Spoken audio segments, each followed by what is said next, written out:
Bueno, ahora sí, buenas tardes a todos. Hoy me place tener el gusto de eh, invitar a nuestro seminario de actualización en física del Departamento de Física y Geología de la Universidad de Pamplona, al doctor Gabriel Vilmes. Eh, el doctor Gabriel Vilmes se doctoró en la Universidad de Buenos Aires en física. Es profesor adjunto de la Universidad Nacional de La Plata, Argentina.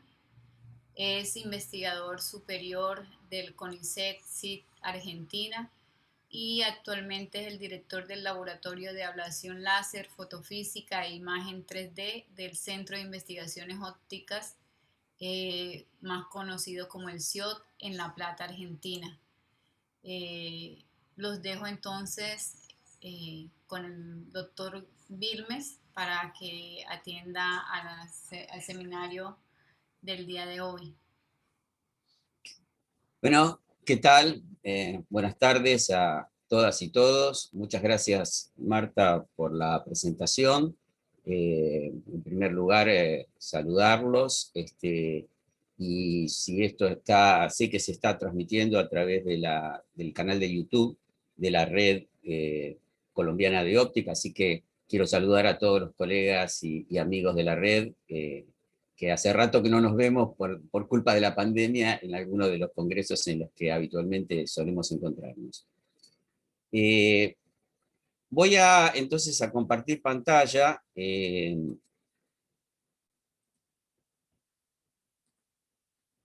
vamos a comenzar.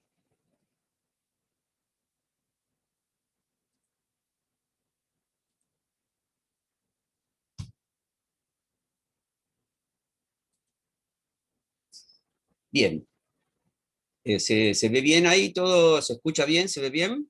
La típica pregunta habitual en tiempos de pandemia es si se ve bien y si se escucha bien. Así que, si me dan el ok, arranco. Perfecto, profe. Bien. Entonces, en primer lugar me gustaría comenzar con una definición de lo que llamamos fotónica, para ponernos de acuerdo, básicamente. La fotónica es la ciencia y la tecnología de generación y manipulación de la luz y otras formas de energía radiante, cuya unidad cuántica es el fotón. O sea, vamos a hablar de generación, transmisión y sobre todo voy a referirme particularmente a la utilización de la luz. El impacto que tiene la fotónica en la vida cotidiana ha sido verdaderamente transformador. Piensen que Internet y los sistemas multimedia, la telefonía actual, no serían posibles sin la combinación de láseres y fibras ópticas. En muchos de nuestros países, como por ejemplo en el mío, en Argentina, hay un desarrollo importante de redes, de una red troncal de fibras ópticas que cubre prácticamente todo el país, que tiene una capacidad de transmitir información cientos de veces superior a la de los cables tradicionales, digamos, los cables de cobre tradicionales. Pero la dinámica con la que se ha, digamos, movido fundamentalmente las comunicaciones ha cambiado totalmente. Insisto en que esto es consecuencia de esta combinación entre láseres y fibras ópticas, dos productos de la fotónica. Otra gran transformación tiene que ver con lo que se ha comenzado a producir en los últimos años, que es el reemplazo de la mayor parte de las luminarias por LEDs, fundamentalmente, sobre todo a partir de el descubrimiento, la invención del láser azul, que posibilitó, después lo vamos a ver, un premio Nobel concretamente, y a partir de la combinación de LEDs, la producción de luz blanca. Otro campo donde ha producido una verdadera revolución es en la medicina, tanto en diagnóstico, en la parte de imágenes, cirugía, donde no solo intervienen láseres y fibras ópticas, sino un montón de otros dispositivos, como por ejemplo sistemas de registro, cámaras CCD, pantallas de cristal líquido, todos estos también productos de la fotónica. En la industria y la producción asistimos a una creciente incorporación de dispositivos para hacer control de calidad de productos y procesos, especialmente dos industrias que han estado siempre a la vanguardia han sido la automotriz y la aeronáutica, que utilizan sistemáticamente este tipo de tecnologías, pero esto está abarcando prácticamente, sobre todo con lo que algunos en los países centrales se llama las nuevas tecnologías, 4.0, está transformando las formas de producción. Si pensamos, hay una cosa que me gustaría que por ahí para los más jóvenes, digamos, no es tan evidente, pero para quienes tienen más de 20 o 30 años, hay que pensar que muchas de estas cosas son extremadamente recientes. Piensen en que, por ejemplo, hasta hace 25, 30 años, la fotografía, el acceso a la fotografía era a través, digamos, de papel o de lo que se registraba, digamos, que no era digital. Entonces, uno no tenía la posibilidad de sacar una foto y verla instantáneamente. Había que llevarla a revelar.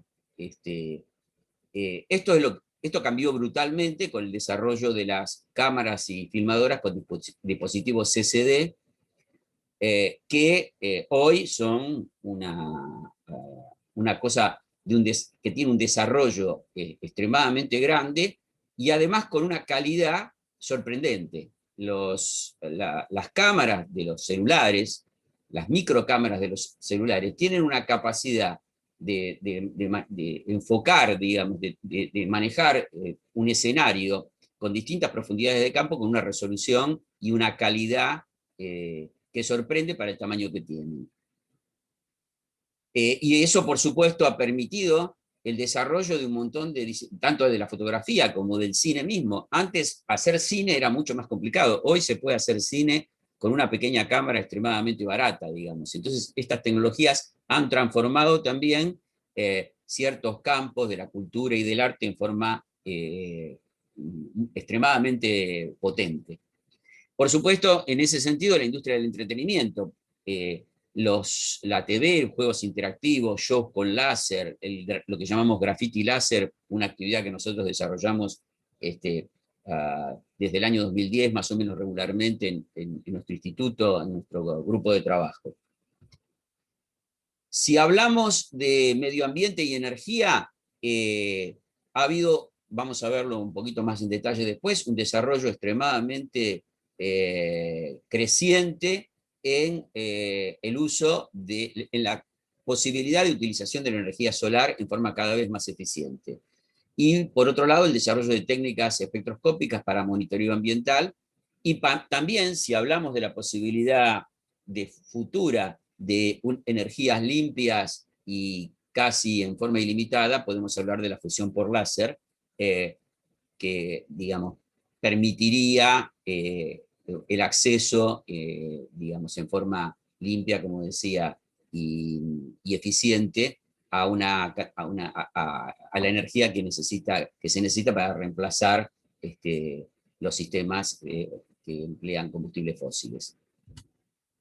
Y lamentablemente, triste y lamentablemente, la utilización de la fotónica en tecnología militar, donde hoy no sería posible el desarrollo de la tecnología militar sin la utilización de elementos de la fotónica que tienen que ver con sensado, con la posibilidad, con sistemas, la foto que ven ahí, que parece un extraterrestre, es simplemente un soldado con un montón de elementos, un conjunto de elementos que permiten visión nocturna, infrarroja, dispositivos de sensado que están en el propio casco, armas que tienen láseres para direccionar. Bueno, muchas de estas cosas que ustedes ya las conocen porque las películas y las series de ciencia ficción digamos, están simplemente muchas veces a un paso de lo que ya está ocurriendo.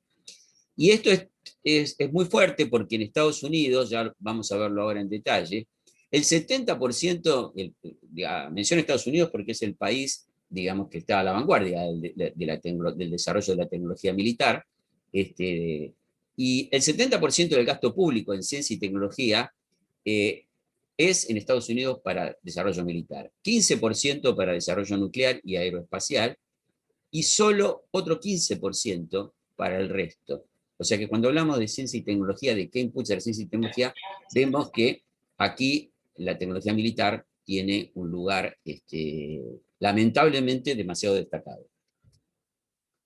Algunas características de la fotónica. En primer lugar, la rapidez con la que un descubrimiento, un resultado científico es aplicado y transformado en un producto tecnológico y comercial.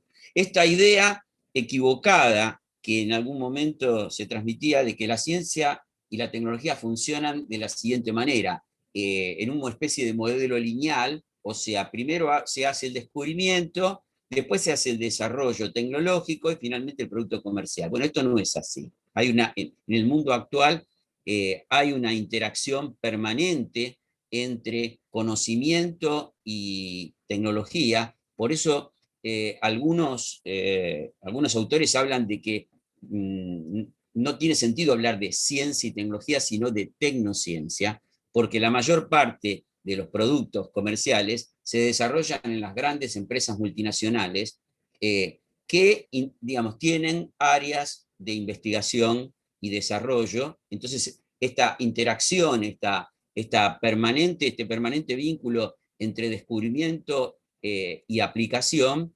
es una interfase que, digamos, dispara una a la otra, digamos, ¿no? O sea, las aplicaciones disparan la necesidad de nuevos conocimientos para profundizar y los nuevos conocimientos generan productos tecnológicos.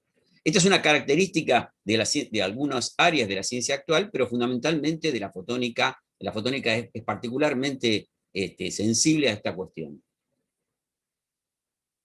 Además, me gustaría decir que actualmente la utilización de cualquier tecnología, miren lo que estoy diciendo, casi siempre involucra directa o indirectamente a la fotónica. Vamos a ver algunas cuestiones de este tipo.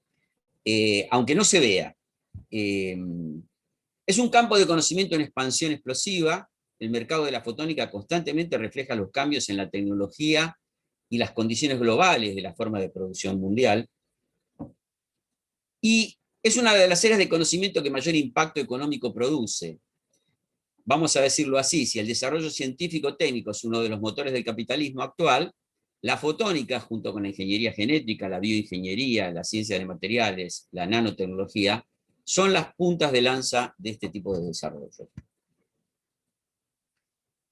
Quiero mostrarles, para después darles una dimensión de cómo es el impacto económico de la fotónica, algunos datos sobre la inversión en ciencia y tecnología de los países que están acá, que son fundamentalmente los que mayor desarrollo en fotónica tienen.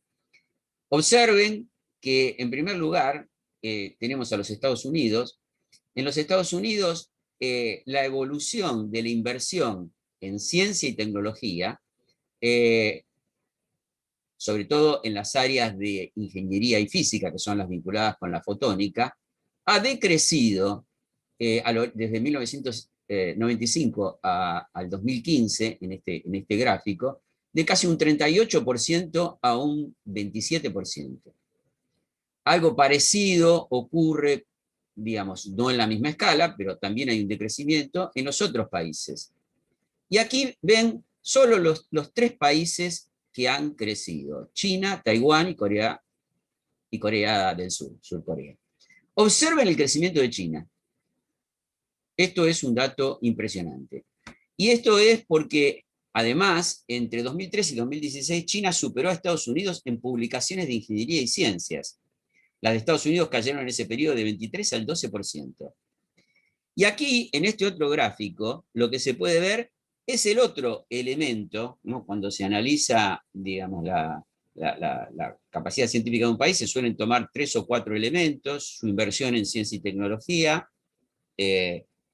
el número de publicaciones, o sea, los productos, las publicaciones y las patentes. Y aquí vemos claramente que el país que más patentes produce en el mundo totales, no estoy hablando de fotónica, es China. Estos son datos anuales, y ha superado a Estados Unidos casi por 3 veces. Cuando vamos a datos particularmente de la fotónica, vemos que desde el año 2000 al 2020 hay un crecimiento sistemático, donde casi se ha triplicado, más que triplicado, el mercado de la fotónica, que se ha ampliado a un conjunto importante de áreas. Y por otro lado, ¿quién ha sido fundamentalmente el país que ha impulsado el mayor desarrollo en ese campo? Es China. Si ustedes observan, esta es la inversión en yuanes que ha hecho China desde antes de 1995 hasta el 2014. Fíjense el crecimiento exponencial que ha tenido en esta área. Lo cual nos indica, de alguna manera, cómo está funcionando el mundo. O sea, lo que estamos viendo, que es un fenómeno más general, que la pandemia ha puesto además en profunda crisis, es un decrecimiento de la hegemonía de los Estados Unidos,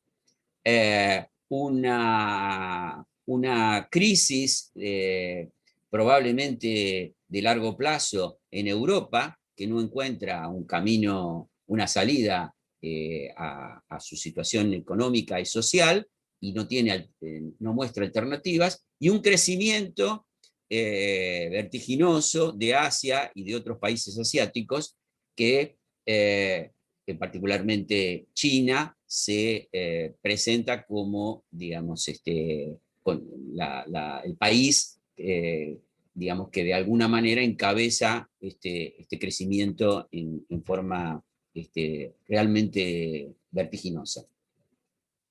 Aquí lo que podemos ver es una distribución dentro de algunos de estos países, de los países más importantes que producen y desarrollan sistemas fotónicos, dispositivos y sistemas fotónicos, distribuidos en función, en esta tabla que vemos acá, en función de las áreas en las que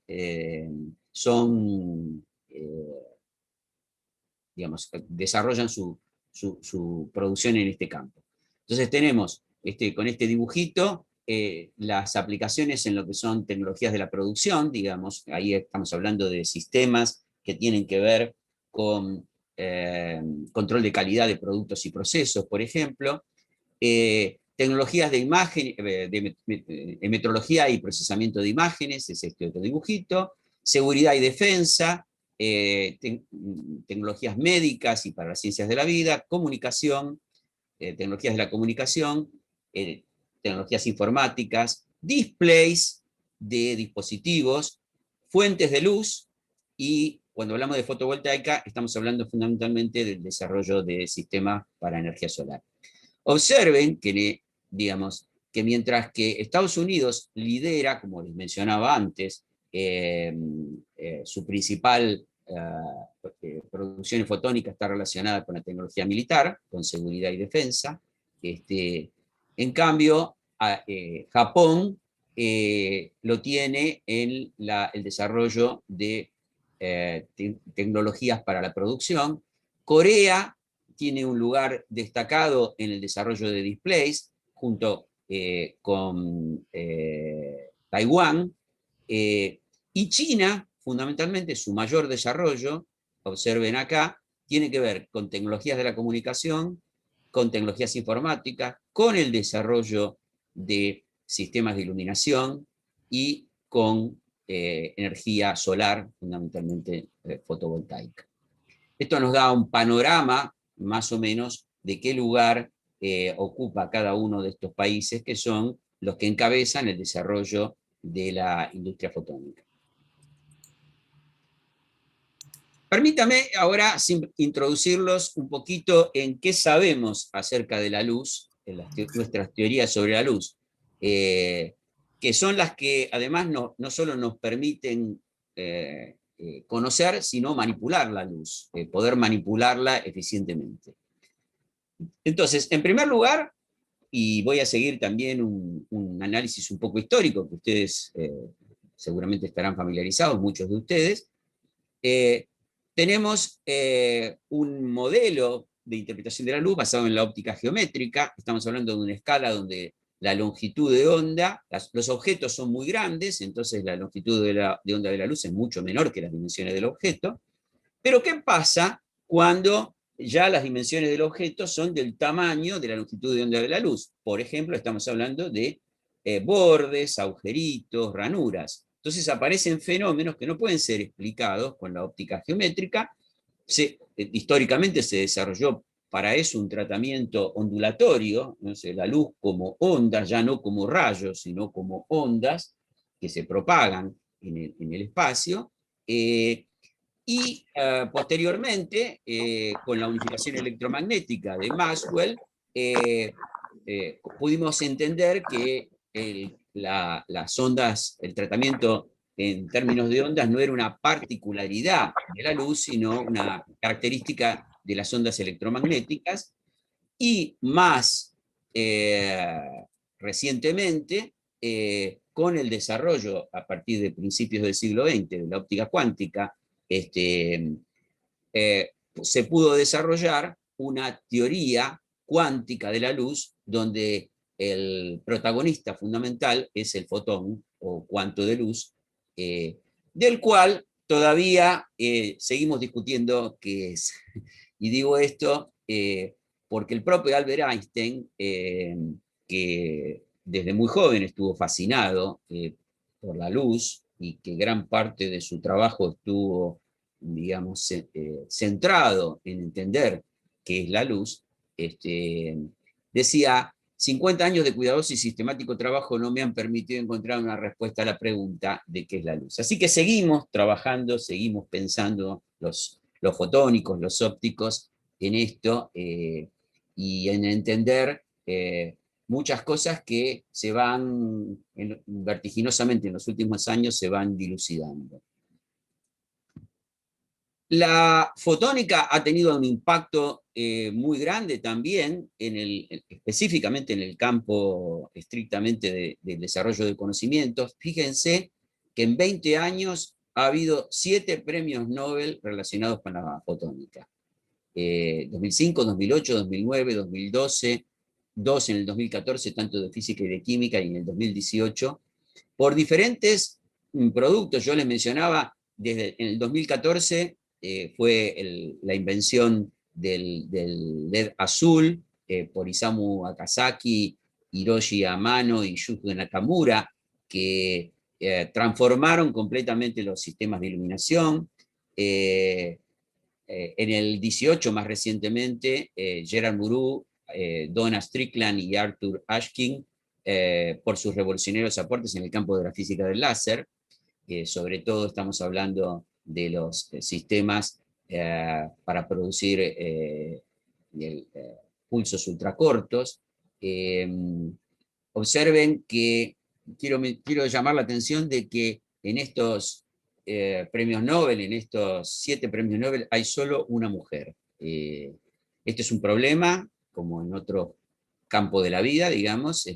No es que no haya mujeres, digamos, que han hecho aportes importantes, sino que, bueno, se expresa esta mirada muy patriarcal que caracteriza, digamos, a muchos espacios de nuestra vida, y por supuesto que se refleja en la ciencia y se refleja particularmente en los premios Nobel, en el otorgamiento de los premios Nobel. Bien, entonces vamos a hablar un poquito ahora. Esto fue una introducción para ubicarnos en la cuestión de qué es la fotónica, cuál es su impacto en la vida cotidiana, en el desarrollo de la producción, de la economía, de la producción, del arte, de la cultura, digamos, en el mundo en el que vivimos. Y ahora vamos a entrar un poquito en el presente y en el futuro. En primer lugar, bueno, si hablamos del presente no podemos separarnos de la situación que estamos viviendo, así que vamos a hablar un poquito de fotónica y COVID-19. Es importante decir que en la lucha contra la pandemia, los avances realizados no hubieran sido posibles sin el concurso de la fotónica. Está presente en sistemas de testeo, en sistemas de diagnóstico, en tratamientos, en desinfección y en el propio desarrollo de vacunas.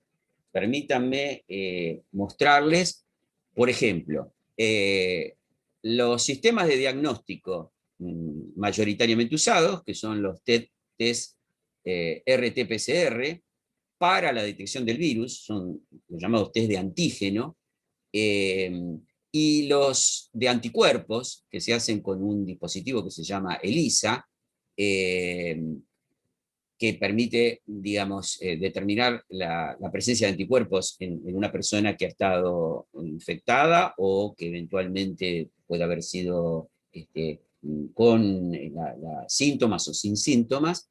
Se basan las medidas de la presencia del virus en la emisión de fluorescencia, de modo que utilizan en forma directa elementos de la fotónica.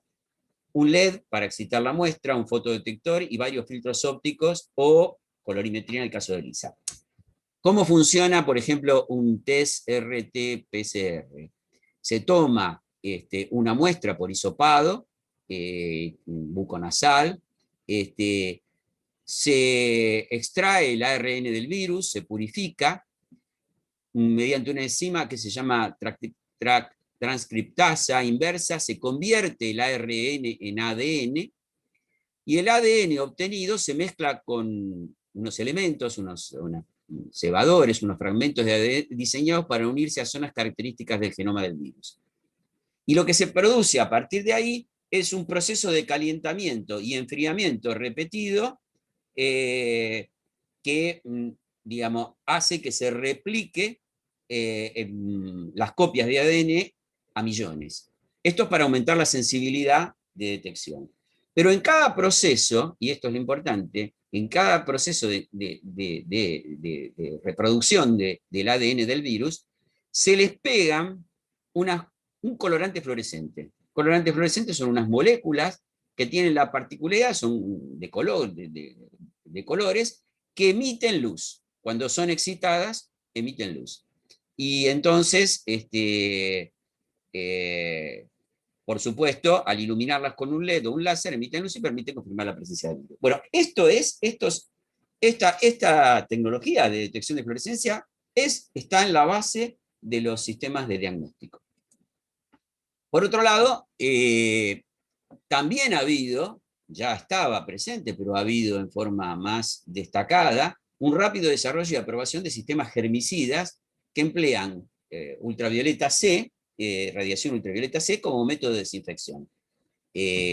Sobre todo se utiliza como elementos de desinfección para instrumental médico o para las propias salas donde se hacen, digamos, están los enfermos o convalecientes de COVID, pero también se han empezado, se está avanzando mucho y se están probando sistemas que puedan ser utilizados en transportes públicos, en ámbitos donde hay circulación de mucha gente, como para desinfectarlos previamente o posteriormente a su uso. Por otro lado, si hablamos de desarrollo de vacunas, tenemos que pensar que no hubieran sido posibles sin la microscopía, digamos. Y cuando hablamos de microscopía estamos hablando muchas veces de microscopías de alta resolución, y llamo microscopías de super alta resolución o de super resolución, a aquellas microscopías que se han desarrollado, sobre todo en los últimos años, y que han implicado un premio Nobel en el año 2014 en particular, porque son microscopías que han permitido poder observar digamos, cosas, para decirlo así de alguna manera, en este caso estamos hablando de sistemas moleculares, o moléculas incluso individuales, por debajo del límite de difracción, en los que, digamos, trabajamos en el campo de la óptica y de la fotónica, sabemos que los microscopios tradicionales, los sistemas tradicionales, tienen un límite de resolución, que es del orden de los 200 nanómetros, para producido por este fenómeno justamente que mencionaba anteriormente, que es la difracción de la luz, que digamos, no permite entonces obtener imágenes por debajo de este límite de resolución. Sin embargo, estas microscopías, con unos trucos muy ingeniosos, han permitido poder ver moléculas únicas. O sea que estamos hablando de dimensiones nanométricas, de unos pocos nanómetros. Y el desarrollo de estas vacunas no hubiera sido posible sin este tipo de tecnologías, de este tipo de microscopías. ¿Cuáles son los desafíos que nos plantea la pandemia en este momento a los fotónicos? Bueno, en primer lugar, quiero decirles que cuando hablamos de diagnóstico, estamos pensando en estos sistemas que les mencioné antes, tipo PCR, RT-PCR o ELISA, pero que tienen un problema que no funcionan a tiempo real. O sea, lamentablemente la pandemia parece haber venido para quedarse, no es un castigo divino, es una consecuencia de la forma de producción mundial, y mientras esta no cambie vamos a tener que convivir probablemente con este tipo de pandemias. Y una de las características, digamos, es que uno de los problemas, desafíos, vamos a decirlo así, es la posibilidad de tener sistemas que permitan, como decía recién, poder realizar una detección a tiempo real. Imagínense un sistema tipo molinete, donde uno simplemente, digamos, puede dejar una muestra de saliva y automáticamente se censa la presencia o no del virus. Esto por el momento no es posible con los dispositivos que hay actualmente porque requieren, recién les mencionaba en el caso del PCR, requieren un proceso de replicación, en el caso del PCR para diagnóstico, y en el caso de los inmunoensayos, un procedimiento más, digamos, especializado, si bien puede ser más rápido. Entonces, fundamentalmente el desafío ahora es poder tener test a tiempo real. Y para eso se están probando en este momento en distintos laboratorios diferentes alternativas con técnicas espectroscópicas. Por ejemplo, hay algunos desarrollos basados en sistemas de plasmones, sensores con plasmones superficiales, con resonancia de plasmones superficiales para la detección de antígenos, espectroscopía Raman para inmunoensayos, y me gustaría mencionarles que nosotros estamos probando en un proyecto conjunto que tenemos en Argentina, en colaboración del CIOP, con otros dos laboratorios de la Universidad de Buenos Aires, para poder realizar un sistema de detección a tiempo real con una sonda molecular fluorescente. O sea, volvemos a utilizar el concepto de fluorescencia, digamos, que permite la sensibilidad de detección, de una detección casi de moléculas únicas, y con un procedimiento, digamos, de pegado de estas moléculas a una sonda molecular que se prende y se apaga cuando aparece el virus, se podría detectar eventualmente la presencia en forma inmediata. Estamos trabajando en eso, tenemos resultados bastante positivos y esperamos poder tener un primer prototipo probablemente hacia fin de año. En un contexto como el que estamos viviendo, de crisis, no solo de crisis en términos de salud pública, la pandemia ha mostrado más que nunca la desigualdad del mundo en el que vivimos. Ya no es solamente un problema de que los ricos son cada vez más ricos y los pobres son cada vez más pobres, sino que además el acceso a la vida y a la salud se ha puesto en juego para una parte enorme de los seres humanos. El acceso a las vacunas es un claro ejemplo de esta desigualdad y de esta inequidad que estamos viviendo. Entonces, para nuestros países se vuelve imprescindible poder encontrar soluciones propias a muchos de nuestros problemas. Y la fotónica, las tecnologías fotónicas son una herramienta para eso, porque aportan valor agregado, porque implican innovación, porque permiten generar nuevos productos y sobre todo nuevas fuentes de trabajo. Son particularmente importantes para el desarrollo de áreas estratégicas. Hablamos de salud, se acabo de mostrar ejemplos de este tipo, pero si hablamos de satélites, hablamos de comunicaciones, hablamos de sensado remoto, estos son áreas que en nuestros países y a nivel regional resultan estratégicas. Pero yo quiero además centrarme especialmente pensando en los jóvenes universitarios, en la propia Universidad de Pamplona, en el área en el que ustedes se mueven. Me parece que hay una capacidad de desarrollar instrumentos y equipamiento para solucionar problemas, combinando dispositivos de bajo costo. Es decir, estamos hablando de cámaras, láseres, fibras ópticas, espectrómetros, drones, que podrían posibilitar aplicaciones que respondan a demandas productivas y sociales, de la industria, del agro, de los municipios, para control de calidad de productos y procesos. O sea, con un conjunto de estos elementos, muchas veces, yo siempre recuerdo que en algún momento nosotros hicimos algunos talleres desarmando dispositivos como DVD o dispositivos como lectores ópticos de código de barras para utilizar los componentes para desarrollar otros productos. Y si no, el acceso a esos componentes es relativamente barato. Es decir, no poner el centro, si me lo preguntan, no hay que poner el centro en producir láseres, cámaras o fibras ópticas. Dejemos que los chinos, dejemos que Taiwán, dejemos que otros países lo hagan. Pero nosotros con esos productos podemos desarrollar tecnologías que nos permitan resolver nuestros problemas, combinando esos productos. Y el acceso a esos productos es relativamente barato, digamos.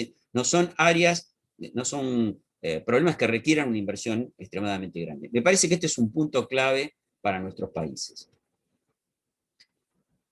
Bueno, ahora quiero mostrarles algunas de las, para ya ir terminando la charla, me gustaría mostrarles algunas de las cosas que están en la frontera de los conocimientos de la fotónica.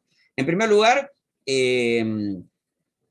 lo que tiene que ver con la física de los pulsos ultracortos, la posibilidad de desarrollar sistemas, relojes si ustedes quieren, sistemas, digamos, para medir con tiempos extremadamente cortos. Estamos hablando de 10 a la menos 18 de segundos, atosegundos. Esto, para que se den una idea. Una molécula de agua tiene un tamaño de aproximadamente 0,3 nanómetros de punta a punta, digamos, entre sus extremos. Estamos hablando para el público, si hay un público no familiarizado con estos valores, de 0,3 mil millonésimas de metro. Este es el tiempo que tarda la luz, o sea, un atosegundo es el tiempo que tarda la luz en atravesar esta distancia, 0,3 nanómetros. Entonces, para que se dé una idea. Y estamos hablando de las escalas de tiempo en las que se mueven los electrones, que es del orden de 1 a 1000 atosegundos. También es el límite físico para las comunicaciones entre ligaduras moleculares, por esto que les decía, digamos, la luz una molécula tarda en comunicarse con otra aproximadamente, digamos, un atosegundo. Entonces, contar con pulsos de este tamaño, de esta duración, digamos, permite estudiar la materia a la escala atómica y molecular. Y esto se hace haciendo incidir láseres de muy alta energía, típicamente sistemas de este tipo, que son láseres de titanio zafiro, que tienen por diferentes procedimientos pulsos de duración de 10 a la menos 15 de segundos, o sea, femtosegundos, sobre un gas o con láseres de electrones libres. Bueno, con estas tecnologías se está pensando, o sea, hay laboratorios que ya están trabajando, se podrían producir pulsos del orden de 10 a la menos 21 segundos, esto es un septosegundo, que, bueno, ya estamos en aspectos, digamos, un poco de ciencia ficción en este sentido, ¿no? Por otro lado, la fotónica nos ha permitido, o sea, si ustedes piensan que la luz digamos, el conocimiento de la luz nos ha permitido saber cómo es el universo, porque prácticamente todo lo que sabemos del universo tiene que ver con la luz que nos llega de las estrellas. Ahora estamos invirtiendo, ahora estamos utilizando la luz para entender qué pasa en otros planetas, digamos. Este es el famoso robot Curiosity, que fue digamos, fue instalado en Marte el 19 de agosto de 2012 y que sorprendentemente sigue mandando resultados. Su principal objetivo era la detección, digamos, la detección la posibilidad de detección de moléculas que estuvieran asociadas con la presencia de agua o eventualmente de vida.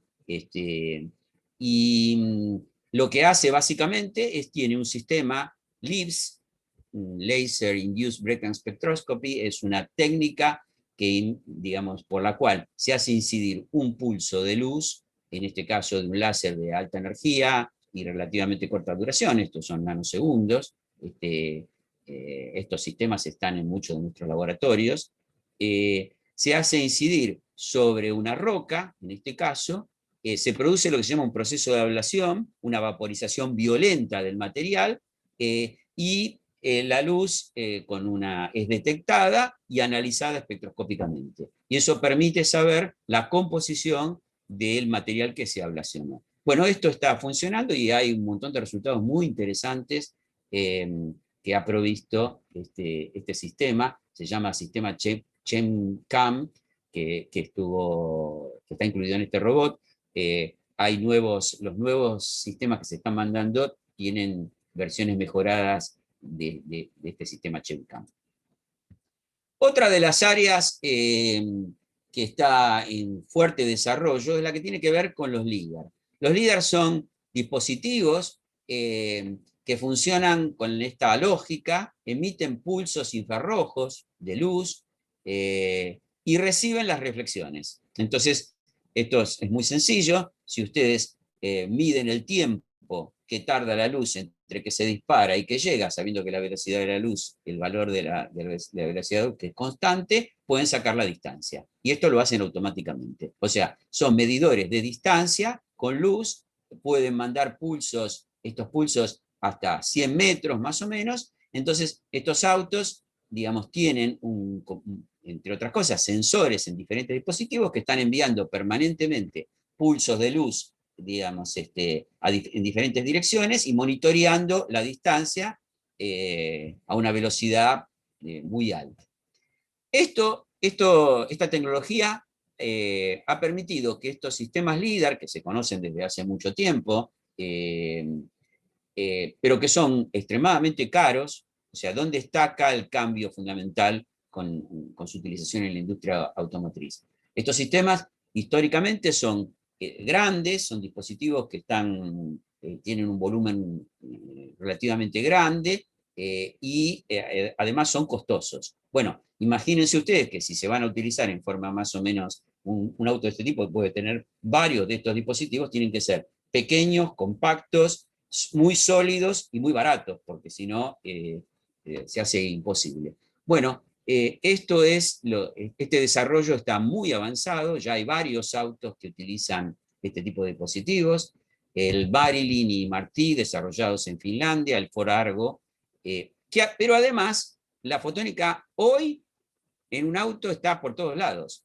No hablemos de los sistemas de iluminación, además estos autos que se manejan autónomamente, sin conductor, usan también radares, cámaras fotográficas, cámaras de video, array de láseres, sistemas de detección. Bueno, esta este tipo de autos tiene casi todos los productos de la fotónica en, en distintas partes de los mismos, ¿no?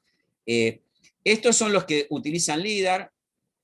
Por otro lado, el Tesla, que se desarrolla en Estados Unidos, no utiliza LIDAR, utiliza básicamente cámaras y radar. Pero bueno, quería mencionarle lo del LIDAR porque además va a tener, vuelvo a la misma lógica que les decía antes. Imagínense que vamos a tener dispositivos para poder medir distancia, que van a estar en un auto, pero que uno los va a poder adquirir, digamos, en forma pequeña, compacta y extremadamente barata, digamos, ¿no? Tenemos que estar preparados para poder usarlos. Si hablamos de energía solar, les mostré que China es uno de los países con mayor desarrollo. Se ha avanzado muchísimo en la energía solar, en la eficiencia. Hoy los sistemas fotovoltaicos pueden tener una eficiencia de casi el 40%, digamos, de conversión de energía solar en energía eléctrica. Y fíjense, si ustedes miran en este gráfico el desarrollo de las distintas fuentes de energía, digamos,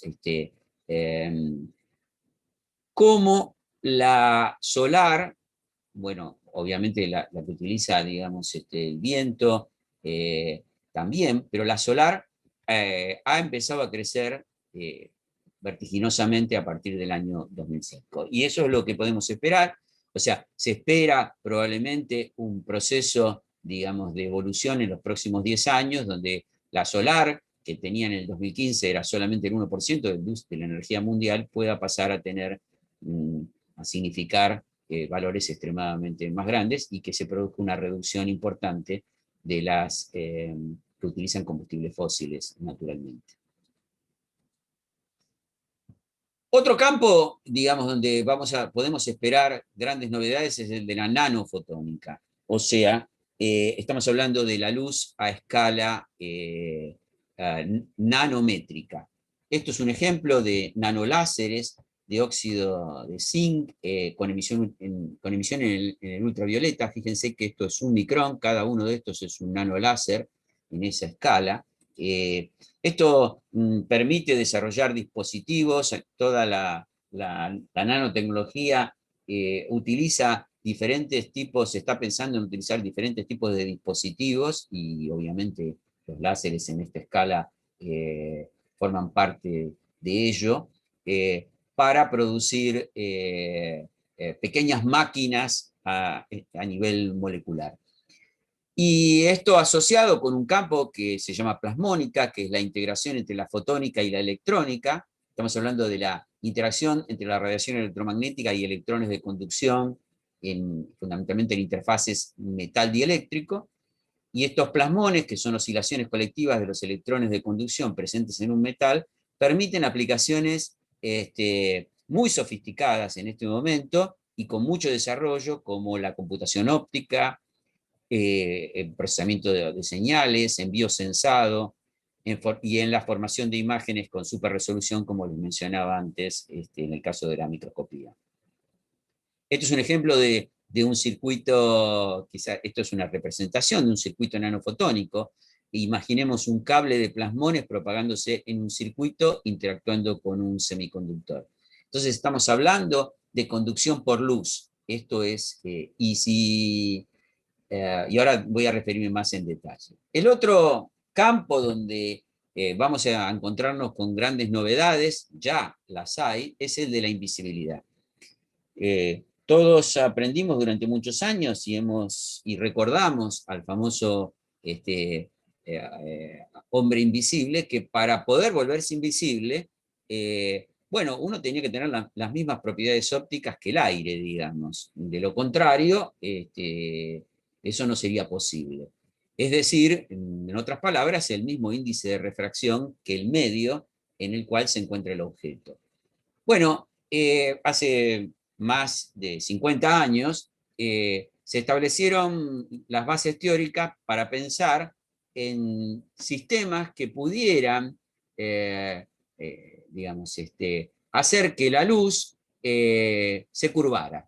O sea, al pasar, al interactuar con estos objetos, en vez de reflejarse o de interactuar con el objeto, lo rodeara lo rodeara, de tal manera de que el objeto en tal caso desaparecería, digamos. Bueno, hoy eso se hace. Estamos hablando de micro y nanoestructuras que transforman la geometría del espacio y por lo tanto determinan por dónde viaja la luz. Entonces, lo que producen es el efecto de, digamos, de invisibilidad. Por supuesto, ya se imaginarán que esto centralmente tiene una gran inversión por el lado de la tecnología militar, que es donde comenzó a intentarse a desarrollar aplicaciones de este tipo. Todavía, digamos, todavía muchas de estas cosas están en una etapa de desarrollo de laboratorio, digamos, pero esto claramente es una línea que se viene y va a permitir no solo la invisibilidad, sino la fabricación de, digamos, superantenas, como para la telefonía celular, LEDs ultrabrillantes, conversores fotovoltaicos más eficientes para la energía, para la conversión de energía solar, lentes perfectas. Bueno, esto abre todo un campo donde va a haber importantes novedades en el futuro. Y esto que les menciono ahora puede parecer un poco de ciencia ficción, pero ya está también, que son las computadoras cuántico-fotónicas, digamos. Estamos hablando de la combinación de la computación cuántica, que ustedes ya seguramente habrán oído hablar, basada en los qubits, con la transmisión a través de fotones. No solo la transmisión, sino que estas computadoras cuánticas, en vez de utilizar electrones y iones para producir los estados, trabajen directamente con fotones. Entonces estamos pensando en circuitos ópticos fabricados, digamos, con esta lógica, con esta tecnología, y vamos a hablar de transistores totalmente ópticos, del tamaño de una molécula de colorante, microláseres, nanoláseres, combinados con sistemas plasmónicos y nanoguías ópticas, que podrían aumentar la velocidad, reducir el tamaño y abaratar los costos de cualquier de sistemas muy complejos de cómputo. Otro campo que justamente en estos días, hace 3 o 4 días, saltó en los diarios, digamos, es el de la optogenética. La idea de controlar neuronas con fotones. Estamos hablando de la utilización de material genético obtenido de proteínas sensibles a la luz, como las opsinas, en las que se encapsulan estas opsinas en un vector viral y se diseñan para codificar células neuronales. Entonces, el virus se inyecta en el tejido neuronal, este virus modificado, y transduce la secuencia genética de la opsina. Al transducir, se vuelve sensible a la luz. Entonces, mediante un optrodo, el optrodo es como un electrodo luminoso, se activa en forma pulsada a la luz, excitando la neurona eléctricamente y la señal se propaga al resto de las células. Es decir, estamos activando un mecanismo por el cual, para disparar a la neurona. Entonces esto permite producir reacciones, por ejemplo, contracción muscular, parpadeo, estímulos. Bueno, todo esto se venía aplicando, obviamente, en ratones, en sistemas, pero hace 3 días se hizo pública una noticia en la que por primera vez un hombre ciego recupera parte de la visión, por lo menos destellos, digamos, logra diferenciar, tener sensibilidad visual, gracias a un tratamiento que utiliza la optogenética, alterando genéticamente las células nerviosas con este tipo de mecanismo. Acá les dejo un link para ver. El mecanismo funciona siempre con algún elemento, en este caso son unos anteojos que permiten que la excitación con luz, digamos, active ese proceso. Otro campo que va a tener que ya está teniendo un impacto muy grande es el de la virtualidad con imágenes 3D, lo que nosotros llamamos realidad capturada. La realidad capturada estamos hablando de poder transformar objetos reales en modelos en 3 dimensiones con la textura y la resolución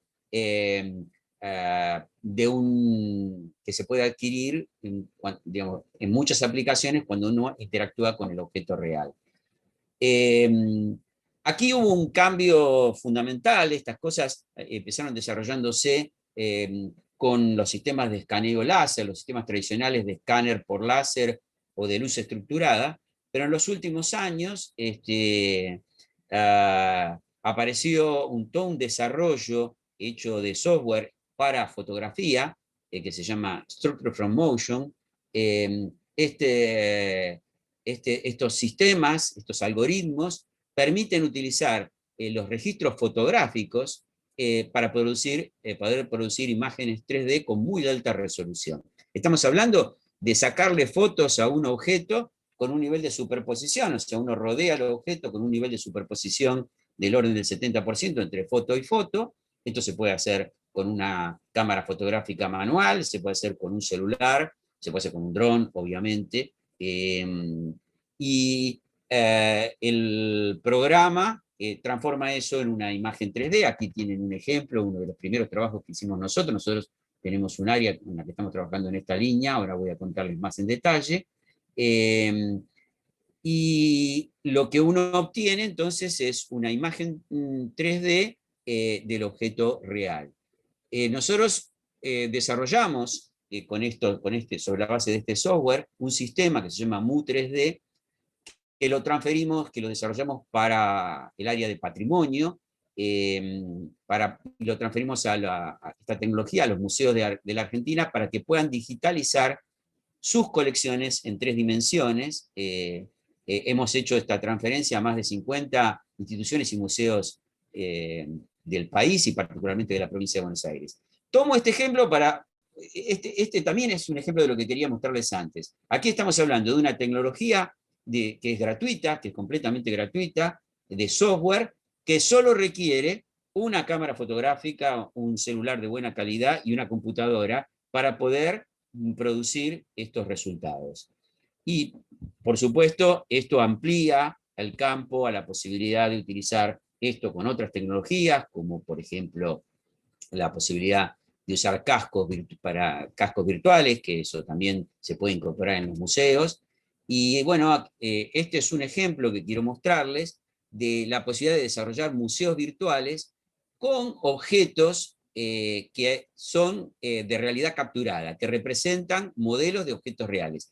Este es un museo que está ubicado, que hemos realizado nosotros, que está ubicado en un asteroide, para decirlo así, o sea, el contexto puede ser cualquier cosa. Uno recorre el museo, lo puede recorrer con la computadora, lo puede recorrer con un casco virtual, con la computadora, como es este el caso, y lo que ustedes ven ahí, van a ver ahora, son distintos objetos que son modelos reales, con una resolución micrométrica, que permiten, si uno interactúa con el objeto, que permite visualizarlos. En este caso son distintos objetos de distintos museos que están puestos en un contexto virtual, de museo virtual, es una posibilidad que ofrece. Por ejemplo, hay cosas que aquí se pueden hacer que no se pueden hacer, obviamente, en un museo real. Por ejemplo, lo que se ve al fondo es un modelo de una cueva arqueológica. Ustedes van a ver ahora, por ejemplo, detalles de pinturas rupestres,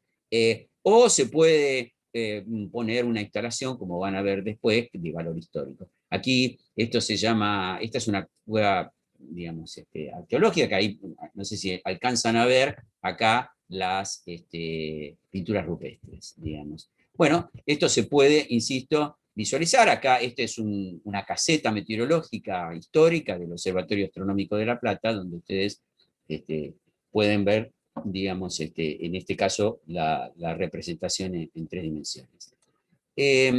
Otra posibilidad que brindan estas tecnologías es la del desarrollo de lo que se llama realidad aumentada. La realidad aumentada significa introducir un elemento virtual en una escena real.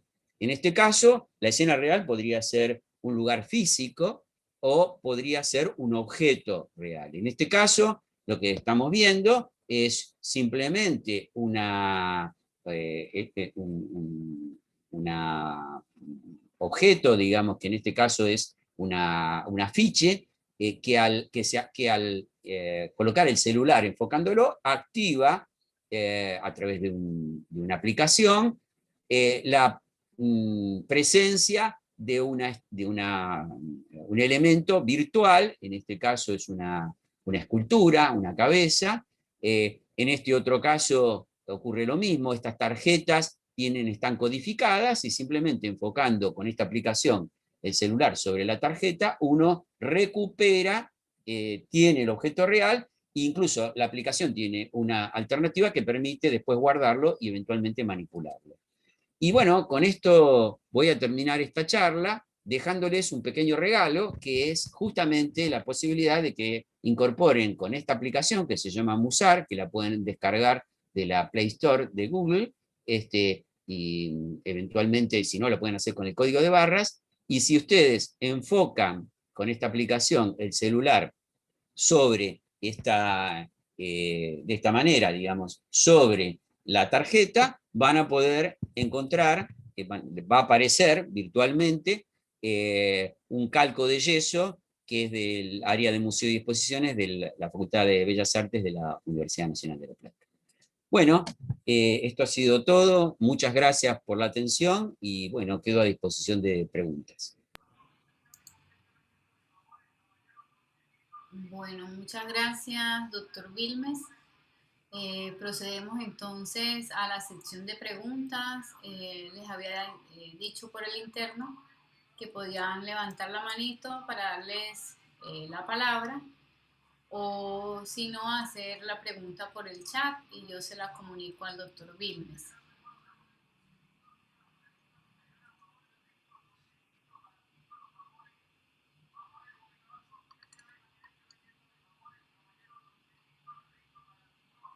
El profesor Néstor está a cargo de la sección en YouTube. No sé si allá en el YouTube tenemos alguna pregunta, mientras se animan los que están acá en Zoom. No, no hay preguntas. ¿Me escuchas? No, no escuché, no sé. ¿Me escuchas? Sí, ya se oye algo lejos, pero ¿sí se escucha? Sí, no, no hay preguntas por el YouTube. Yo tengo una pregunta, doctor Gabriel. La pregunta Sí. es la siguiente. Para la reconstrucción tridimensional de tres vistas, de múltiples vistas, perdón, digamos, ¿cómo hacen para referenciar la posición del sensor? Es decir, normalmente pues se requiere pues para tener acceso a 3D envolvente, por así decirlo, se requiere tener el sensor, que podría ser una cámara o un sistema proyector de franjas estructuradas o de luz estructurada, y un sistema de posicionamiento o un sistema de referencia. Ahí en ese caso, como mencionas, es solo una cámara, entonces la referenciación, se utiliza algún tipo de marcas en el campo visual para poderse referenciar y poder empalmar todas las capturas. No, esto es lo interesante. Esto es el gran desarrollo de este algoritmo del Structure from Motion. Básicamente lo que hace el sistema, es decir, digamos, el sistema lo que hace es correlacionar distintos puntos de dos imágenes. El algoritmo lo que hace es correlaciona puntos entre dos imágenes. Por eso hay que tener un cierto nivel de superposición. O sea, entre foto y foto que vos sacás, rodeando al objeto, tienes que tener un 70% de superposición. Entonces el algoritmo lo que hace es referencia, a través de un tratamiento poligonal de alguna manera, correlaciona los distintos puntos y de ahí se referencia. Y reconstruye, entonces con eso reconstruye una nube de puntos donde digamos, está la información del lugar de donde fue sacada cada foto. Eso lo hace automáticamente el programa. Esto es lo verdaderamente interesante de este sistema. Entonces, es muy sencillo hacer un registro 3D porque simplemente, si vos sacás las fotos cuidadosamente, en el sentido de la calidad de la foto, digamos, tampoco sofisticadamente, pero quiero decir, tienes buena una iluminación homogénea. Lo que se necesita para sacar cualquier buena foto y mantenés este nivel de superposición, obtenés nubes y mallas, digamos, de objetos 3D de muy buena calidad. La aplicación que uno descarga es la aplicación del software o es una aplicación solamente? No. La aplicación que yo les dejé, esta que se llama Musar, es una aplicación para poder ver el objeto particular que estamos mencionando, estas tarjetitas. La aplicación que se llama el software para, digamos, que nosotros transferimos a los museos, que es gratuito, para poder desarrollar, digamos, el registro 3D, se llama Mu 3D, y eventualmente, si lo necesitan, si alguien quiere trabajar con él, me escribe y nosotros le damos acceso a un drive, a un lugar para que puedan bajarlo y utilizarlo. Es de acceso gratuito para los organismos públicos, digamos, y para la comunidad, para nuestra comunidad. Muchas gracias, profesor Gabriel. No tengo preguntas acá en el... a ver, perdón.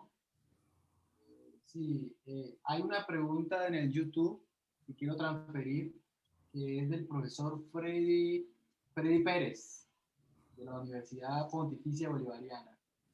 La pregunta es, ¿qué tanto podría la fotónica ayudar en la recuperación económica de nuestros países luego de la pandemia? Bueno, de alguna manera, el problema, o sea, volvemos a una cuestión de fondo. El problema de nuestros países no es científico, tecnológico, es esencialmente político, digamos. Entonces, en la medida que haya políticas públicas que estén basadas en la resolución de nuestros problemas, estén puestas en la dirección de resolver nuestras necesidades, las necesidades de nuestra sociedad y nuestros problemas, aparece automáticamente la ciencia y la tecnología como una herramienta para enfrentarlas. Este es el concepto. O sea, ustedes fíjense que las políticas neoliberales que se han aplicado en nuestros países, en general, no han sido, digamos, no se han propuesto apoyar la ciencia y la tecnología porque el concepto, fundamentalmente, de esas políticas es que nuestro rol es de países productores de materias primas sin valor agregado. En la medida en que las políticas públicas, digamos, requieren resolver problemas concretos de una sociedad, en este caso, por ejemplo, la fabricación de vacunas, test de diagnóstico, si estamos hablando particularmente del tema grave de la pandemia, pero que podrían referirse a otras problemáticas. Si un país quiere desarrollar una muy buena política de salud, además de tener buenos médicos, va a necesitar instrumentos, dispositivos, y en esos instrumentos y dispositivos aparece la fotónica. Entonces hay un campo muy grande para desarrollarlas, para desarrollar este tipo de cosas, pero que deberían formar parte de esas, están integradas a esas políticas públicas. Las razones por las cuales la ciencia y la tecnología en nuestros países es tan débil, no es porque seamos tontos, incapaces o no nos demos cuenta, sino porque es una consecuencia de la distribución internacional entre países ricos y países pobres. Hay razones políticas por las cuales esto no ocurre, pero nosotros tenemos esas capacidades. Ustedes, fíjense, yo conozco parcialmente la situación en Colombia, porque hay muchos colegas colombianos con los que he tenido interacción, y además, particularmente en nuestro instituto, pero el desarrollo de la fotónica en Colombia ha sido y es creciente, y ahí hay una capacidad muy grande para poder utilizar estas tecnologías para resolver problemas. Ahora, si nosotros vivimos en una sociedad que no nos demanda la resolución de esos problemas, bueno, entonces ahí tenemos un cuello de botella. O sea, si me preguntan, ¿tenemos la capacidad para poder hacerla? Sí. ¿Tenemos las herramientas para poder hacerla? Sí. Lo que se necesita es que estén puestas para resolver esos problemas y, por supuesto, naturalmente eso requiere inversión Y cuando requiere inversión, también vamos a necesitar más recursos humanos. Y esto es un campo muy importante y muy atractivo para muchísimos jóvenes, digamos. Es más, no solo en el ámbito de la formación profesional, sino en el propio ámbito técnico, digamos, ¿no? Imaginen que la fotónica da la posibilidad de que muchos jóvenes con una formación no necesariamente universitaria, pero con una buena capacitación técnica, puedan ser inventores de productos para resolver pequeños problemas, cuestiones de la dinámica de un determinado lugar, un municipio, insisto, en productos que muchas veces eh, permiten armar prototipos a muy bajo costo, digamos. Entonces, ahí me parece que hay una potencialidad y sobre todo, me parece que también hay una segunda parte, que es que no solo hacia las políticas públicas de cada uno de nuestros países, sino una integración regional que debería ayudar muchísimo. O sea, quizás en nuestros países deberíamos pensar más en el ámbito científico, en mirar menos hacia los países centrales y mirar más un poco hacia nuestros propios países para facilitarnos, ayudarnos, formarnos más regionalmente, digamos, ¿no? Y dar respuesta a nuestros propios problemas, ¿no? Gracias, profesor Edgar. Aquí hay otra preguntita que es de Freddy, de pronto serviría para complementar lo que acabo de mencionar. Es, ¿qué deberían hacer nuestros gobiernos para impulsar el desarrollo de estas tecnologías? Bueno, un poco lo que contaba recién, digamos. Me parece que, no sé cómo, la situación que están viviendo ustedes realmente es verdaderamente muy complicada. Quiero transmitirles mi solidaridad y mi preocupación. Lo charlábamos con Marta por las noticias que nos llegan, por la situación de inestabilidad y de violencia que está viviendo Colombia, que deseamos que pueda encontrar, que se le pueda encontrar una solución, digamos, inmediata en el corto plazo. Pero aquí lo que está en discusión en el mundo es un sistema que no funciona más. Permítanme decirlo de esta manera. Este desarrollo esta forma de desarrollo del capitalismo ha llevado al mundo a una situación de crisis, no solo de salud pública, digamos, en términos sanitarios, sino económicos. Y eso nos pone a nuestros países en la necesidad de repensar en términos de soberanía, en términos de articulación regional, en términos de resolver nuestras propias demandas y nuestros propios problemas. Yo no sé cómo ha sido esto en Colombia, pero en la Argentina nosotros asistimos a un cambio muy importante en la mentalidad de una parte de nuestro sector científico-tecnológico, que apoyado por políticas públicas, y esto no es menor, pero salió a pensar y a resolver situaciones muy concretas. Por ejemplo, nosotros tuvimos muy rápidamente, en un tiempo extremadamente corto, un test serológico para la detección de anticuerpos, desarrollado por unas colegas que estaban trabajando en cosas estrictamente básicas, digamos. O sea, dicho de otra manera, se dedicaban a hacer papers y de golpe pusieron la cabeza en resolver este problema y Andrea Gamarnik, que es quien lideró este proyecto, una científica argentina, nos decía, yo no voy a volver a ser la misma. ¿Qué quiere decir con esto? Que nos cambió la cabeza y cambió también la cabeza. O sea, hoy hay condiciones, en una parte, insisto, no conozco la situación en Colombia porque es mucho más compleja, pero en la Argentina, por ejemplo, hay una parte de la sociedad que visualizó al sector científico como relevante para resolver problemas. Y esto no es poco, digamos. Ahí rompimos el molde, rompimos una parte del molde, que era nuestro aislamiento de la sociedad, digamos, ¿no? Como científicos, digo. Y esto es muy valioso. Si esto cuenta además con un apoyo de los gobiernos, del Estado fundamentalmente, bueno, aquí se empieza a generar un círculo virtuoso para resolver estas cuestiones. Y ahí la fotónica en particular adquiere una envergadura importante para resolver los problemas que se nos vayan a plantear.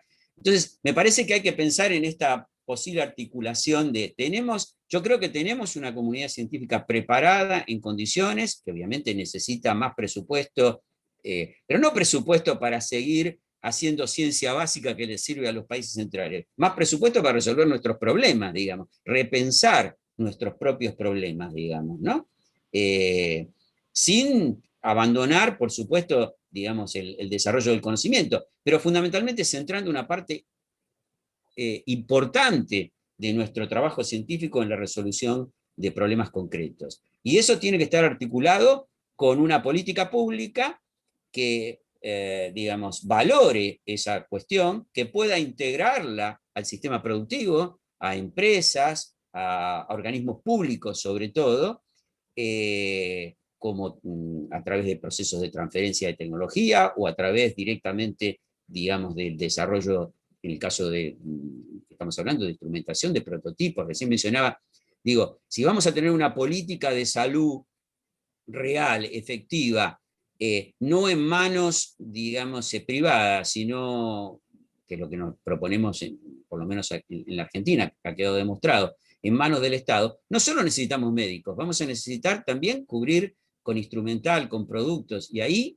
digamos, si la ciencia y la tecnología tienen un desarrollo y una orientación para esto, aparecen un montón de problemas y aparece un lugar para los científicos que además tiene una valoración importante en la sociedad, digamos, ¿no? O sea, ya no estamos encerrados en nuestra torre de marfil descubriendo, vaya a saber, en algunos casos qué cosa, digamos, sino resolviendo los problemas de nuestra gente, digamos. Entonces me parece que esa es la articulación, ¿no? Tenemos una pregunta acá de César Herreño. Le da las gracias por la excelente conferencia y dice, la pregunta es la siguiente. ¿Cuáles crees que son las razones por las cuales las técnicas elixométricas no han sido protagonistas en la tarea de detección bioquímica, visto que las medidas basadas en fase han demostrado ser mucho más sensibles que las basadas en amplitud con SPR? Mirá, no estoy familiarizado con el problema que me estás planteando, así que en detalle no puedo contestarte esa pregunta porque no conozco, cuando te referís a la detección bioquímica, ¿es en general o te estás refiriendo particularmente a aplicaciones puntuales, digamos, ¿no? Me parece que, digamos, no me queda claro, digamos, no tengo por ahí los elementos como para contestarte con precisión la pregunta, digamos, así que no me animo a decir nada sobre eso. Sí, entonces démosle tiempo a César por si acaso él quiere complementar ahí la pregunta. Claro, claro. Listo. Aquí hay otra preguntita y es que alguien está interesado como en saber un poco cómo está el estado del desarrollo del test de diagnóstico del COVID que se está implementando, se está tratando de implementar en la Argentina, que si le podrías describir un poco más, ampliarle un poco más sobre cómo van con eso, ¿no? Bien. Bueno, esto volvemos a lo mismo que les contaba antes y probablemente a ustedes les haya ocurrido. Aquí hubo cuando comenzó la pandemia, hubo una parte del sector científico, una parte, insisto, no la totalidad, pero una parte, un porcentaje que puede ser del orden del 20% de nuestro sector científico, que se sintió interpelado para poner sus conocimientos en ayudar a resolver los problemas que nos planteaba la pandemia. Y eso nos pasó a nosotros también. Entonces, nosotros, así como ustedes tienen la red colombiana de óptica, nosotros tenemos también una red en Argentina. Entonces nos propusimos, digamos, intercambiamos unos correos electrónicos. Sí, ya yo la voy a proponiéndonos qué podíamos hacer, digamos. ¿Por qué no pensábamos colectivamente entre todos posibles soluciones y articulábamos nuestros esfuerzos para ver si encontrábamos alguna alternativa? Bueno, como resultado de eso aparecieron dos líneas importantes de trabajo, una que tenía que ver con la posibilidad de diagnóstico y otra que pudiera tener que ver con la utilización de ultravioleta para poder hacer esterilizaciones. Y en ese momento entonces se nos ocurrió a algunos colegas, tanto de nuestro instituto, del CIOP, como de la Universidad de Buenos Aires, el doctor Oscar Martínez en el Laboratorio de Fotónica, el doctor Pedro Aramendía en el Instituto Cibión, nosotros en el CIOP, con Gustavo Torquia y otra gente, y nos sentamos a ver qué podíamos hacer pensando en esta idea de utilizar la fluorescencia, digamos, ¿no? O sea, el concepto era, ¿por qué no utilizar la capacidad de poder pegar moléculas sobre estructuras que pudieran, digamos, engancharse con el virus, asociarse al virus, y utilizar la fluorescencia, la sensibilidad de la fluorescencia para la detección? Piensen con esta lógica. Si hoy podemos detectar una molécula digamos, individual fluorescente, bueno, por más que el sistema, digamos, que desarrollemos tenga poca eficiencia, el método que estamos usando es muy sensible. Y bueno, con esa lógica nos pusimos a trabajar en un equipo interdisciplinario donde hay claramente bioquímicos, físicos, biólogos, y avanzamos sobre las dos patas del problema. La pata que tenía que ver con la parte biológica, la idea, el concepto es crear una sonda que tenga una molécula de colorante que cuando está en contacto, que está apagada, y cuando se pone en contacto con el virus se prende y emite luz.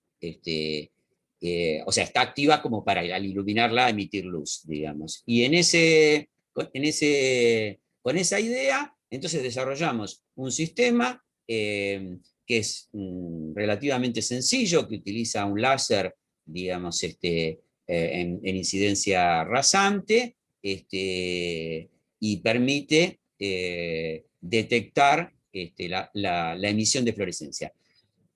Lo probamos este sistema con virus inactivados, ya lo hemos probado con virus inactivados, y ambas cosas, o sea, probamos que efectivamente podemos pegar el colorante y que funciona cuando se pone en contacto con el virus, y pudimos probar que la sensibilidad del instrumento que nosotros desarrollamos para detectar es equivalente a a los resultados que obtenemos con microscopía STORM, que es una de las microscopías estas de ultra alta resolución.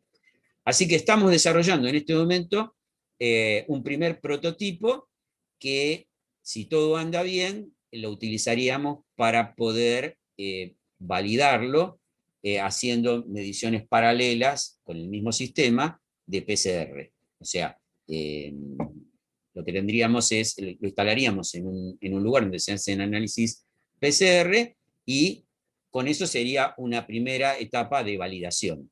Después, por supuesto, si funciona, tiene que pasar por los mecanismos, digamos, de las instituciones que autorizan el uso. Pero en principio estamos bastante avanzados y bastante contentos con los resultados. Gracias, profesor Gabriel. Agradecemos al profesor Oscar por la pregunta anterior. Tenemos otra pregunta acá del profesor Edgar, que la pregunta dice, ¿qué opina del uso de la luz ultravioleta de forma generalizada, dado que esta también degrada y daña muchos de los materiales de los que están hechos todos los objetos cotidianos? Sí, este es uno de los problemas claramente, digamos, que se plantearon desde el principio, ¿no? Hay que tener, es una opción con que hay que tener mucho cuidado. Hay una banda de radiación que es, porque además, digamos, hay que utilizarla en condiciones tales que no interactúe con ningún elemento vivo, digamos, ¿no? Eh, hay, hay algunas limitaciones que no han terminado de resolverse. Hay una banda, digamos, en la que se puede, digamos, hay unas fuentes de excitación relativamente nuevas que tienen una banda en la cual el nivel de daño es muchísimo más bajo y se está explorando esa zona, digamos. Ahí me parece que lo que va a ocurrir es que fundamentalmente hay que optimizar los sistemas de irradiación y utilizarlos específicamente, digamos, ¿no?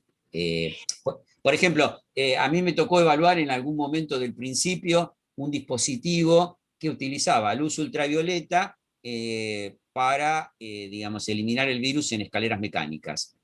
Y parecía muy interesante porque el dispositivo estaba puesto internamente, o sea, no estaba en contacto con la gente.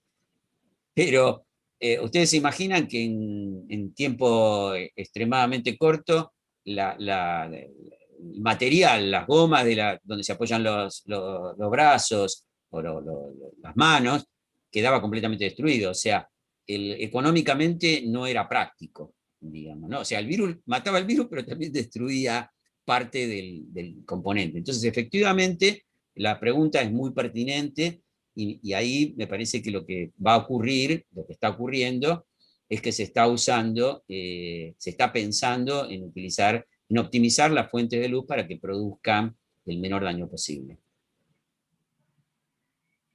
Gracias, profesor Vilmes. Tenemos otra preguntita de Paula Castellanos. Tiene 3 preguntas, pero voy a tratar de resumirlas en una sola, ¿no? Está relacionado con pulsos ultracortos, pulsos láseres ultracortos, y tiene 3, digamos, 3 elementos esta pregunta, y una es que se sabe que hacen cirugías de la vista con estos pulsos ultracortos, con estos láseres de pulsos ultracortos, y si con esos mismos láseres se pueden hacer cirugías en otras partes del cuerpo. Y la otra es que si se puede producir nanopartículas de otros materiales a partir de estos choques. Creo que hablaba antes de que ella conoce que la producción de nanopartículas con pulsos ultracortos de plata, nanopartículas de plata con choques con estos pulsos, la pregunta es cómo se hacen chocar. Bueno, creo que ella quiere entender cómo hacer chocar los pulsos ultracortos con las nanopartículas de plata. Entonces no sé si fui claro ahí, porque realmente son 3 preguntas. Sí, perdón, me perdí.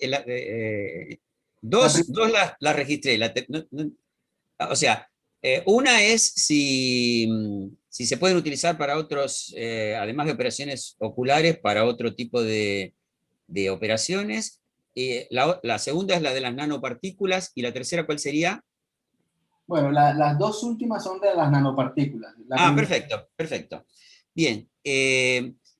Efectivamente, a ver, el concepto de la utilización de láseres de pulsos ultracortos para la interacción con materiales, cuando un láser interactúa con un material, hay 2 parámetros claves: la duración del pulso y la afluencia. La afluencia es la energía por unidad de área. Eso, si ustedes tienen un pulso muy largo, que dura mucho tiempo,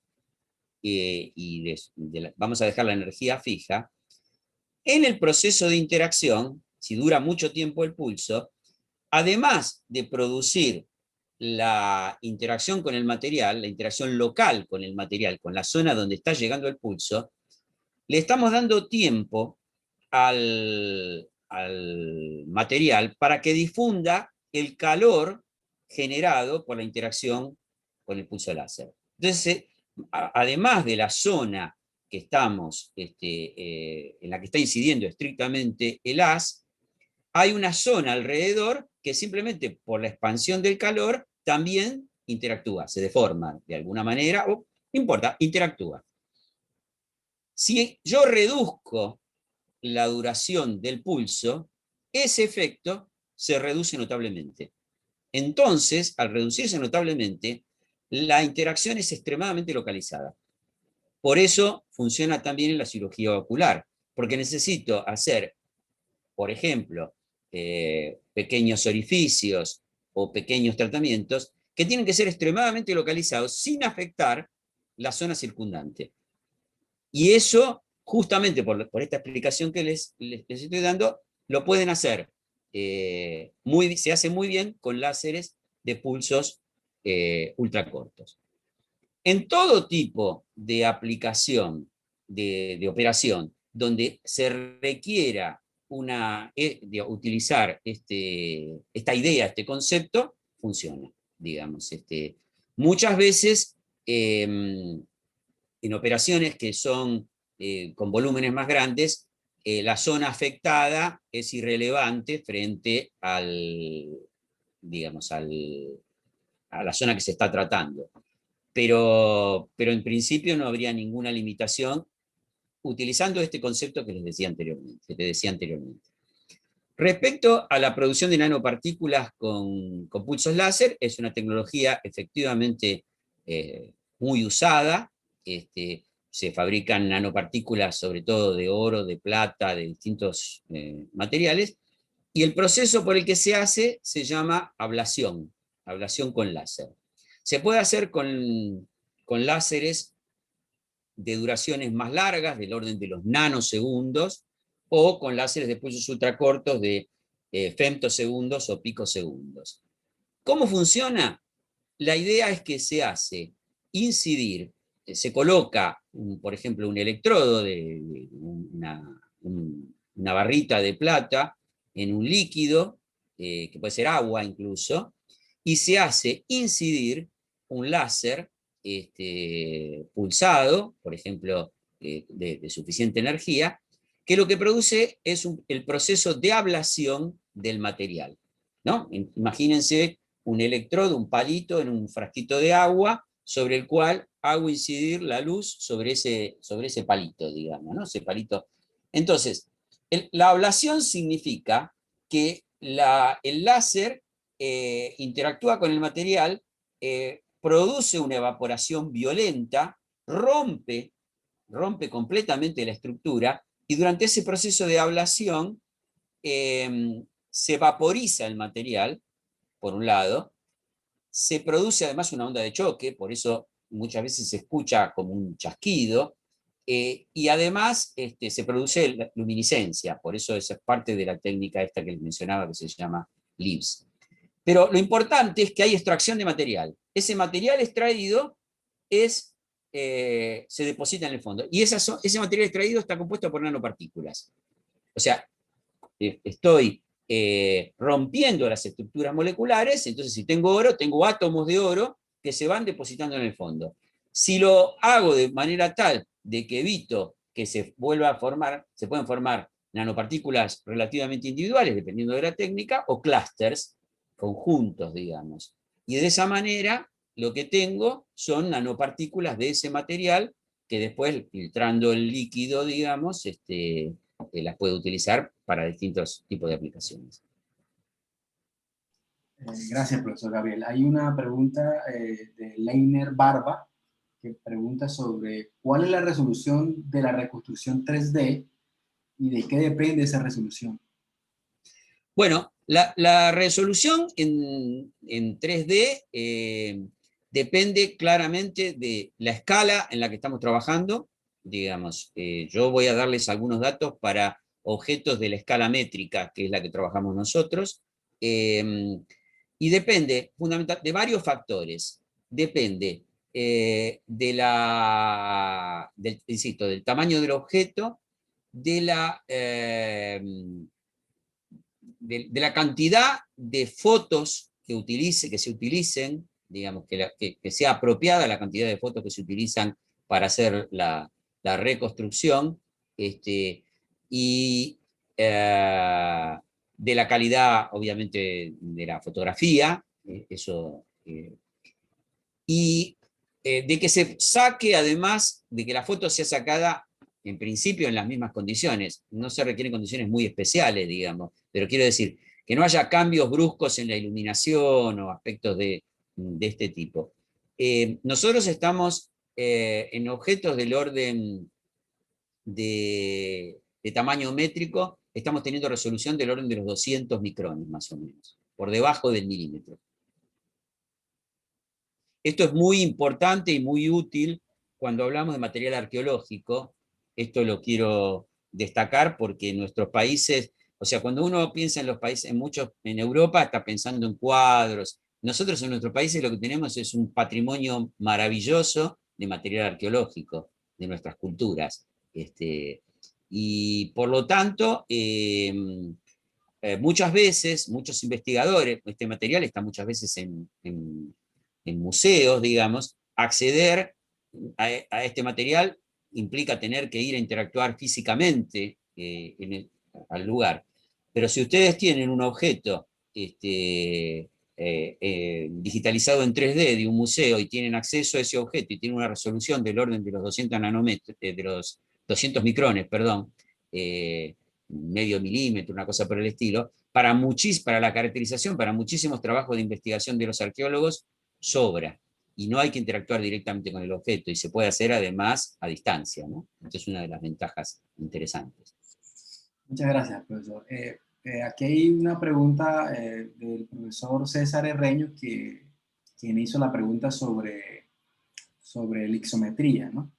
El profesor agradece la respuesta que usted dio inicialmente y trata de complementar un poco para ver si es posible que se le dé una respuesta. Él dice, bueno, la espectroscopía lexométrica es una técnica de caracterización óptica basada en los cambios de polarización de la luz cuando ésta es reflejada en un material. Los cambios de polarización se miden en función de la relación entre amplitudes y fases de las componentes P y S de polarización. Justamente los cambios en fase son altamente sensibles a cambios dieléctricos de la muestra. Sin embargo, y ahí es donde creo que él enfoca su pregunta, no encuentra en la literatura las razones por las que no se explota esta característica en los problemas de detección del virus, ni de patógenos, etc. Supongamos que en parte es lo robusto de estos equipos, pero quería saber si conoce alguna razón adicional. Bueno, sí, conozco la técnica, la conozco bien, pero no se me había ocurrido, la verdad que me parece una idea interesante, muy interesante, no se me había ocurrido pensarlo de esta manera. Probablemente la razón que estás mencionando sea, insisto, lo que hay en este momento, los desarrollos apuntan a equipos sencillos, simples y de acceso masivo y barato. Porque es difícil, hay otras técnicas con las cuales se puede detectar obviamente el virus de laboratorio, pero implican, todo lo que implique el laboratorio y una cierta infraestructura más complicada, en general no compite contra el PCR, contra los desarrollos de PCR, que son los que son más masivos. O sea, la lógica, esto sería interesante si uno pudiera hacer una elipsometría, digamos, una medición por elipsometría, con un dispositivo que pueda ser, digamos, claramente portable, instalable en un determinado lugar, digamos, no de dimensiones pequeñas, digamos, sino es muy difícil que pueda, digamos, introducirse como un elemento de detección, porque, insisto, compite contra otros desarrollos que son, digamos, mucho más simples de implementar y que además permiten su utilización masiva, digamos, ¿no? Me parece que ahí ahora entendí a dónde apuntabas, me parece que efectivamente la idea es interesante, pero el desafío sería si se puede transformar esto en un producto con esta lógica, ¿no? Gracias, profesor. Hay una pregunta más de Edgar, a la cual me uno también, y tiene que ver con la carrera de investigador que existe en Argentina, comparándola comparando con que en Colombia no existe esa carrera. Entonces, la pregunta es literalmente así. ¿Qué tan importante es para la investigación el hecho de que exista la carrera de investigador distinto a la carrera de profesor universitario? Es decir, para complementar la pregunta es, En Argentina, pues conocemos que existe eso. No sé desde cuándo, sería bueno que nos recordara la parte histórica, o siempre ha existido. Entonces, en Colombia no existe. Entonces, la pregunta va dirigida en ese sentido. ¿Es importante eso? Es decir, ¿da algunas ventajas para la investigación o no es necesario? Bueno, ahí hay que tener en cuenta, en un sentido más histórico, que son modelos, son diferentes modelos de desarrollo, ¿no? O sea, primero déjenme hacer una breve ubicación histórica. Hay países donde la carrera del investigador está institucionalizada. La Argentina siguió esos modelos, como por ejemplo Francia, con el CNRS, Italia, que tienen una carrera específica del investigador institucionalizada. Hay otros países que no la tienen y que básicamente desarrollan digamos, toda la parte de investigación a través de la universidad. El punto fundamentalmente crítico, central, es que para hacer investigación hay que tener una dedicación exclusiva, digamos, ¿no? O sea, no significa que no puede estar complementada con la docencia, pero lo que no puede ocurrir, porque no funciona, digamos, no funciona por la exigencia y el tiempo que implica, que alguien invierta el 90% de su tiempo en dar clase para poder vivir y solo destine un 10% un porcentaje menor a la investigación, porque entonces no puede concretar eso. Es decir, tiene que haber ya sea en una carrera o en un ámbito universitario, la posibilidad de dedicarse exclusivamente a la investigación, que puede complementarse con una actividad docente, pero tiene que ser menor la actividad docente digamos, para poder realizar efectivamente investigación. Este es el punto crítico, digamos, y cuando está resuelto, bueno, eso ya depende, la ventaja o la desventaja de una carrera depende de otros factores que podemos analizar más en detalle. Pero quiero poner el acento en esta cuestión. Si no, digamos, si no hay una política de recursos humanos que establezca que quienes hacen investigación se dedican centralmente a hacer investigación y secundariamente a la docencia, digamos, eventualmente, o no se dedican a la docencia, cosa que podría ocurrir. De hecho, en la carrera del investigador hay gente que no hace docencia, no se puede, no se puede, digamos, tener un complejo científico-tecnológico activo, digamos, válido. Tengan en cuenta que hay otros organismos que no tienen carrera de investigador dentro por ejemplo, en la Argentina mismo, y que hacen tareas de investigación o de desarrollo, pero insisto que funcionan con esta lógica. Funcionan con la lógica de que quien hace investigación dedica la mayor parte de su tiempo a esta tarea. Y esto es el punto crítico. Si eso se da con una dedicación exclusiva a través de la universidad o a través de una carrera, es un tema que ya entra, o sea, yo soy normalmente más entusiasta. A mí me parece que la universidad es un ámbito de interacción mucho más abierto para un pensamiento, digamos, más flexible, más crítico, o debería serlo, digamos, no sé si en estos momentos de la historia lo es, pero debería serlo. Muchas veces la gente que está en la carrera y que no está vinculada a la universidad, queda un poco, si no hay una buena interacción con otros elementos, con otros espacios de la sociedad, puede quedar un poco aislada en su trabajo, digamos. Así que la carrera de investigador en la Argentina surgió con este concepto, con la idea de que la gente, o sea, los primeros investigadores, incluso el propio Hussein, que fue premio Nobel, el primer premio Nobel que tuvimos en la Argentina, era una persona, digamos, que venía de una familia muy rica, entonces podía darse el lujo de no trabajar y dedicarse a la investigación. Y él fue consciente de esta cuestión, y por eso cuando creó el CONICET y él estuvo a la cabeza, la idea de la dedicación exclusiva a la investigación fue un elemento clave. Se necesitaba un lugar donde los investigadores pudieran dedicarse exclusivamente, o sea, a la investigación sin tener que hacer otro tipo de tareas y con eso pudieran vivir. Este es el concepto, digamos, ¿no?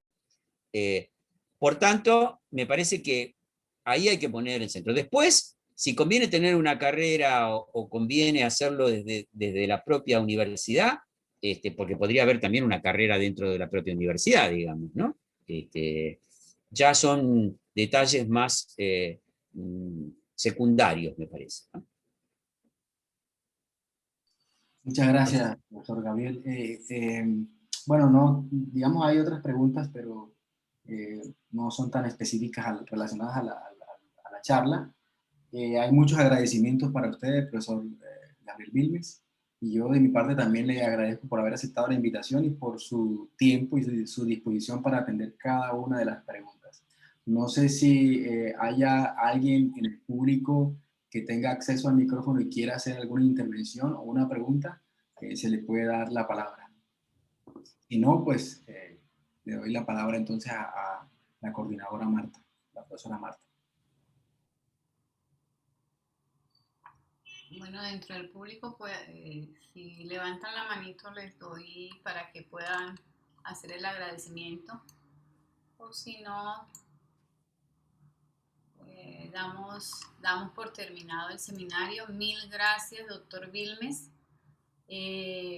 Para nosotros es gratificante contar siempre con la presencia de personas de ahí del CIOT. Saben lo mucho que los apreciamos. Agradecemos el tiempo que se tomó para compartir su experiencia investigativa con nosotros, con los miembros de acá de la Universidad de Pamplona y todos los miembros de la Red Colombiana de Óptica que en estos momentos nos están viendo a través del canal de YouTube de la red. De verdad, mil gracias. Y aquí en el chat también